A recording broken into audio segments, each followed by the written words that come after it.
How to log in or sign in to Pocket Option application using your smartphone or tablets.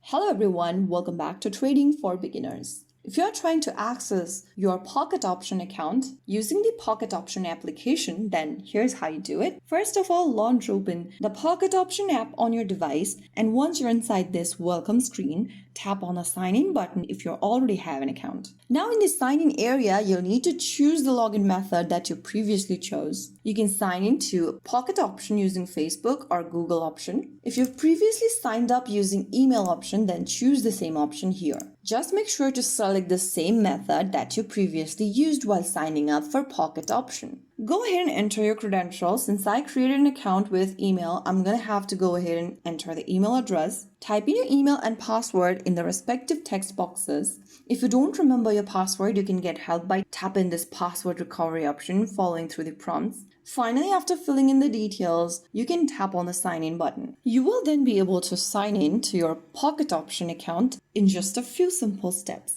So there you have it. If you found the video helpful, don't forget to like, share, and subscribe to our channel. I will see you again in the next video. Thank you for watching.